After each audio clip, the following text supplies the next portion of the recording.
Political violence যখন আমি পড়াতে যেতাম, তখন দেখতাম যে অনেকের মোবাইল চালু হয়ে যেত। অর্থাৎ ওখানেও আমাদের ফ্যাসিস্ট সরকারের লোক ছিল, কি পড়াচ্ছি কি বলছি প্রত্যেকটা কথা রেকর্ড হয়ে যেত। এবং দেখা যেত যে পরের দিন আমার বাসায় এনএসআই কথা বলতে আসছে, জিজ্ঞেস করলে বলতে, ম্যাডাম আপনার সঙ্গে পরিচিত হতে আসলাম। ইনডিরেক্ট হুমকি, এটা কিন্তু বারবার হয়েছে। যখন হল ভ্যাকেট করতে বলা হলো, তখন আমি ছাত্রীদেরকে বলেছিলাম যে তোমরা আমার বাসায় এসে থাকতে পারো। ওরা বললো যে ম্যাডাম এটা তো শুধু আমাদের না, আপনারও প্রবলেম হবে, কারণ আপনি হচ্ছে ওদের লিস্টে আছেন, আমরা গেলে আমরা সহ আপনাকে ধরে নিয়ে যাবে।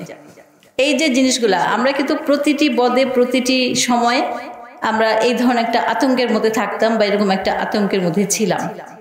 আমি আমার পক্ষ থেকে, আমি শিক্ষক হিসাবে, ওর নাম জানি কি, হ্যাঁ, যেমন নেসার যেরকম বলেছে শিক্ষকদের সহায়তা পায়নি, আমি কিন্তু সবসময় দাঁড়িয়েছিলাম। আমাদের এরকম টিচার ছিল যারা হচ্ছে ভাইবা বোর্ডে কেন তুমি হিজাব পরে আসছো এরকম কথা বলতো, সেগুলোকেও আমি ঠেকিয়েছি যে হিজাব হচ্ছে পার্সোনাল চয়েস, এটা নিয়ে কোনো কথা বলতে পারো না। ও যদি মনে করো হিজাব পড়বে পড়বে, তুমি তোমার পড়াশোনার কথা জিজ্ঞেস করো, অন্য বাইরে কিছু করতে পারবে না। এই জিনিসটা আমি কিন্তু ওদের পাশে সবসময় দাঁড়িয়েছি। একবার এক হল থেকে মেয়েকে হিজাব পরে দেখে বের করে দেবে, আমি সেখানে ফাইট দিয়েছি, না হিজাবের জন্য না, যদি কোনো প্রবলেম পাওয়া যায় তাহলে বার করা যাবে, হিজাবের জন্য না। আমি নিজে যদি হিজাব পরি নাই, কিন্তু হিজাবের ব্যাপারে আমার কোনো নেগেটিভ কিছু নাই, এবং আমি হচ্ছে পছন্দ করি। আমি পড়তে পারি না, সেটা আমার ব্যক্তিগত চয়েস, কিন্তু আমি পছন্দ করি যারা হিজাব পরে। আমার মেয়ে অধিকাংশ সময় মাথায় কাপড় দিয়ে রাখে, আমার মেয়ে কিন্তু এইভাবে পড়ে, আমি তাকে কখনো বাধা দিই না যে তুমি পড়ো না। মানে যার যার চয়েস সে এটা করবে, এটাকে নিয়ে কোনো কথা বলা উচিত না। আর আমাদের তো ইসলাম বলেছে হিজাব পড়তে, আমরা যারা পড়ি না তারা আমরা হয়তো আল্লাহর কাছে গুনাহ করছে, আল্লাহ হয়তো নিজ গুণে ক্ষমা করে দেবেন, কিন্তু এটা নিয়ে কথা বলা ঠিক না। আবার এটাও সত্যি যে একদম মানে কমপ্লিটলি অপোজিট শরিয়া আইন চলে আসবে দেশে, এটাও ঠিক না। প্রত্যেক মানুষের অধিকার আছে নিজের মতো বাঁচার, সেইভাবে তাকে বাঁচতে দিতে হবে। আমরা সিভিল আইনে যদি দেখি, আমরা সিভিল আইনে সবাই স্বচ্ছন্দ, সেখানেই আমাদের থাকা উচিত। সিভিল আইন যেরকম, হয়তো কিছু কিছু সংস্কার হওয়া উচিত, কিন্তু একদম এরকম র্যাডিক্যাল পরিবর্তন আসা ঠিক না। এই গত এক বছরের যে সরকার, সেই সরকারের উদ্দেশ্য ছিল যে বাংলাদেশে অনেকগুলি সংস্কার করবে, বাংলাদেশে অনেক পরিবর্তন আনবে। আমরা জানি যদিও 15 বছর ফ্যাসিস্ট আমলের পরে অনেক কষ্টসাধ্য এটা, কিন্তু তারপরেও আমরা কিছু আশা করেছিলাম যে অন্তত কিছু পরিবর্তন হোক। কিছু পরিবর্তন হলে আমাদের মধ্যে একটা আশার সঞ্চার হতো যে এই গভর্নমেন্ট হয়তো ভালো কিছু করতে পারবে। কিন্তু আমরা দুঃখের সঙ্গে লক্ষ্য করছি তেমন কিছু আশাপ্রদ কিন্তু আমাদের সঙ্গে আসলে ঘটে নাই। কারণ এটা তো হচ্ছে খুব জরুরি ছিল যে জুলাই আগস্ট আন্দোলনে অনেক শহীদ মারা গেছেন, অনেক শহীদ আত্মত্যাগ করেছেন, জীবন দিয়েছেন, অনেকে আহত হয়েছেন। আর এই পরিবর্তনটা আমরা হচ্ছে সেই 9 সালের পর থেকেই চাচ্ছিলাম যে এটা পরিবর্তন হোক, পরিবর্তন হোক। কারণ হচ্ছে আমরা নিজেরা ভোট দিতে পারি নাই, আমরা নিজেরা কোনোদিন কোনো মানে কথা শক্তভাবে মুখ খুলে বলতে পারি নাই, কারণ সঙ্গে সঙ্গে আমাদের পিছনে কেউ না কেউ এসে দাঁড়িয়ে যেত, এনএসআই বা কেউ। তো যখন হচ্ছে এই পরিবর্তনটা আসলো, তখন আসলে উচিত ছিল বেশ কিছু জিনিস সংস্কার হওয়ার, বেশ কিছু জিনিসের পরিবর্তন হওয়ার, যেটা আমাদের প্রত্যেকের দাবি ছিল। তারপরে এখনো সময় আছে, এখনো কিছু হয়তো হতে পারে। আমরা আশা করব এই গভর্নমেন্ট অন্তত কিছু জিনিস আমাদেরকে দিয়ে যাবেন না, যেমন একটা নিরপেক্ষ একটা সুন্দর নির্বাচন, যেখানে কোনো কারচুপি হবে না, যেখানে কোনো কিছুই থাকবে না, যেখানে একদম সঠিকভাবে সুন্দরভাবে সততার সঙ্গে একটা নির্বাচন হবে, যেটা আমাদের দেশের মানুষের বহু দিনের দাবি।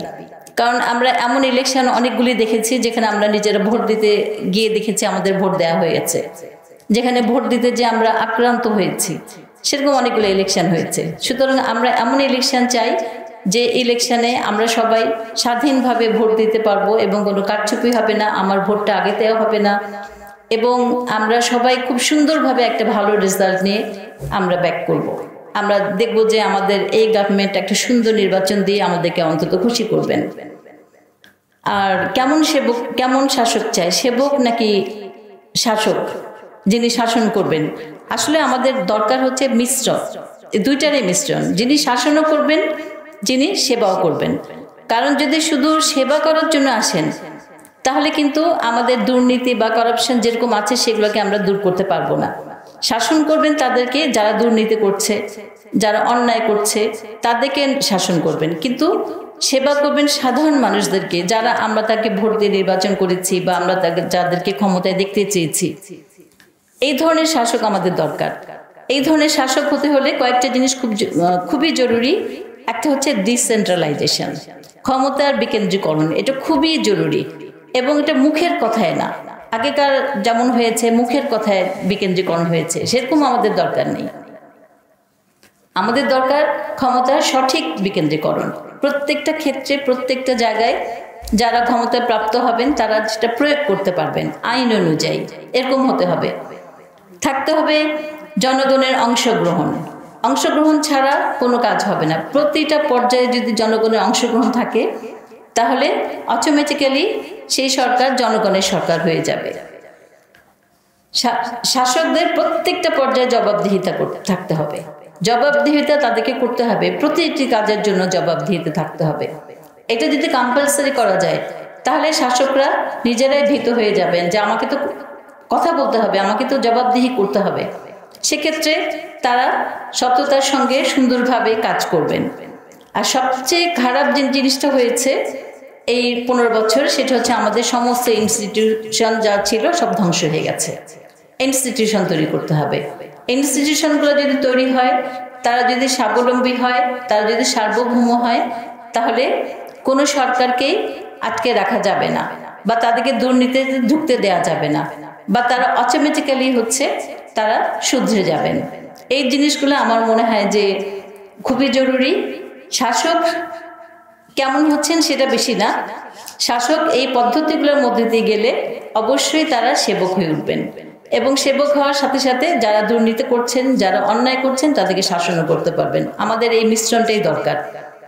আর এখন দরকার হচ্ছে প্রত্যেকের ভোটে স্বাধীনভাবে ভোট দিয়ে একটা নির্বাচন, সুন্দর সুষ্ঠু একটা নির্বাচন, যে নির্বাচনের মাধ্যমে আমরা হচ্ছে একটা ভালো সরকার পাবো, যে সরকার আমাদের মন মতো হবে, যে সরকার আমাদের উন্নয়নের জন্য কাজ করবে, যে সরকার আমাদের বিদেশি আগ্রাসনের বিরুদ্ধে সাহসের সাথে দাঁড়াতে পারবে, যে সরকার আমাদের প্রত্যেকটা ক্ষেত্রে উন্নয়ন নিয়ে আসবে।